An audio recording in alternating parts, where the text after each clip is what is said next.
All right, welcome back to week 5 of the video journal series. Today is Sunday, February 1st. And first, I want to apologize for this kind of weird format. I'm having a lot of trouble with storage on my computer, so I figured I'm just going to do it like this.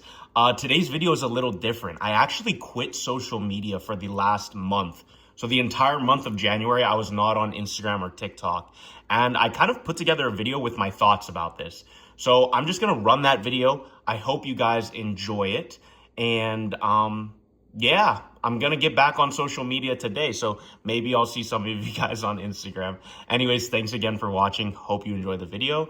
Let's get into it. So yeah, I've been off social media for the last month. And obviously I have a lot of thoughts. So I wanted to kind of break this video down into a few sections. First, I'll get into my why. So why did I do this challenge? 2, what were my findings? What are the pros and cons?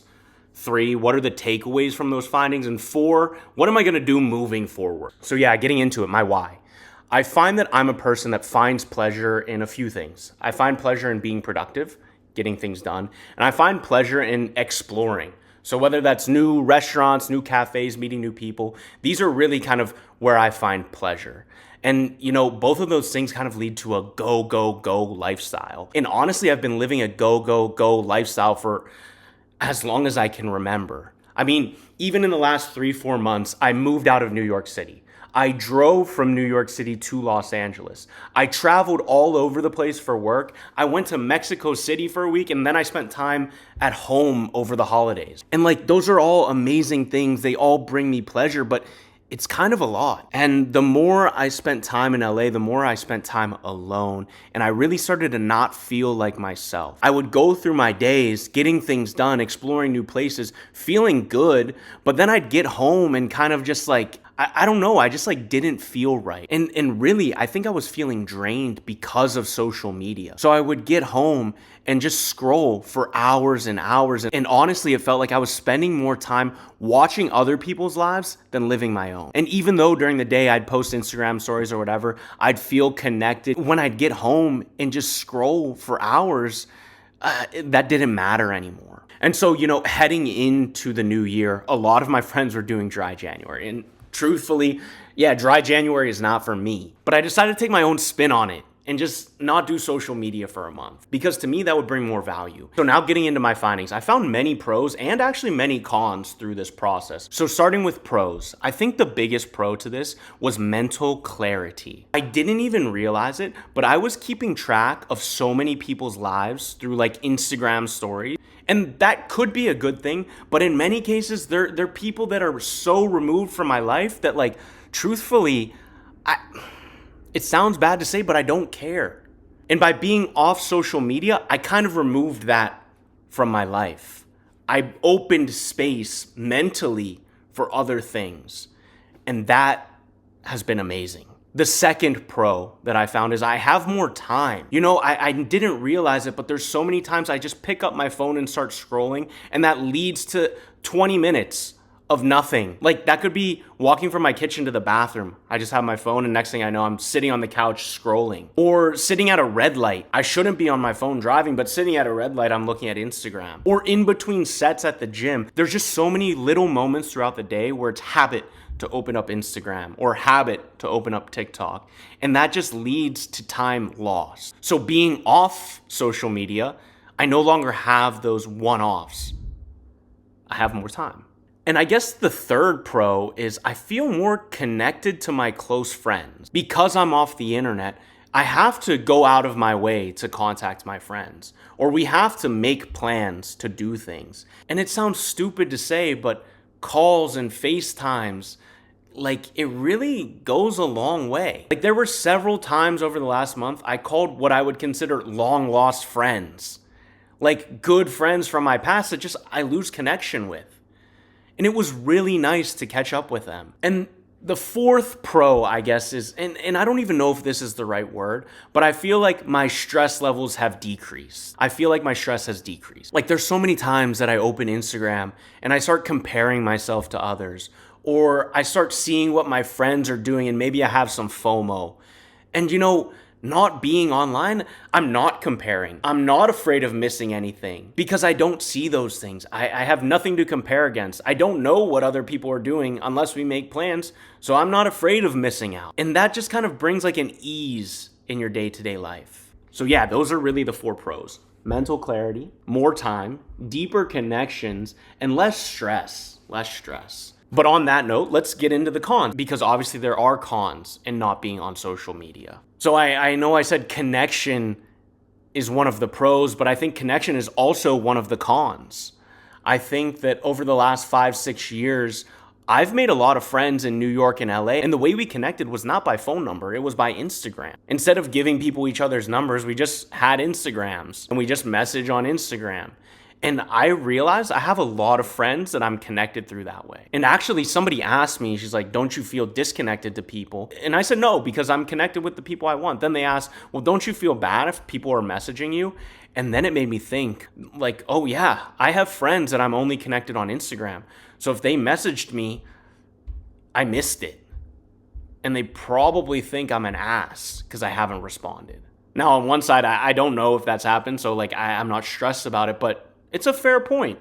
It's a fair point that like people you are only connected with on Instagram, you lose that if you're not on social media. Another thing about internet connections, myself, my friends, we all travel a lot. We're always in different places. And sometimes you happen to be in the same place as a friend that you didn't know about until you see their Instagram story. And I actually had that instance where I was in the same town as some of my New York City friends, and I had no idea. Maybe they posted on Instagram about it, but like I didn't know that they were there until like I was texting them after the fact. Like we were literally in San Diego the same days, but I didn't know. I didn't see it on Instagram.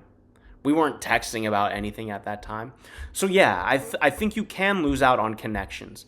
Connections with people that you've only made on the internet, and connections that are like one-off chances that you happen to be in the same city. And then the second con.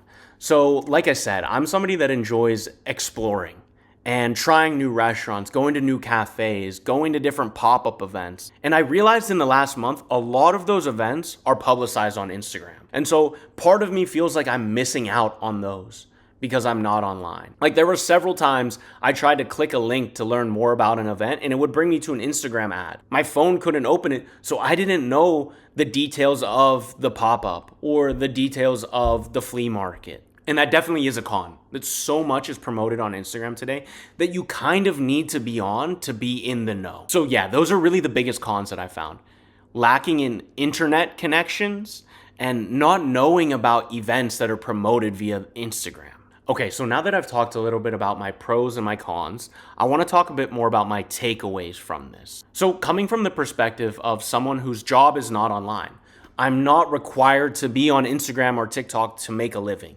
So coming from that perspective, I find that there's way more pros of being off social media than there is being on. That being said, I did think I was gonna gain more from being offline than I actually did. And I don't know if it's a thing that I just need more time and more growth, but I really thought I was gonna find more peace and more presence being offline. Now, I think of myself as a pretty peaceful and present person, but I thought that I was gonna find more.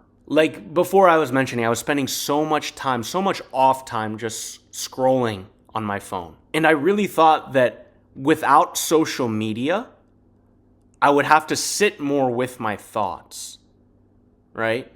And I think there was a period at the very beginning where I was sitting with my thoughts, maybe going places I didn't want to go, but sitting with them. And then at some point, my thoughts got replaced by other things. I made my mind busy in other ways. Granted, these were more productive things than social media, like going to the gym longer, going on long walks, watching movies, cooking. I was cooking.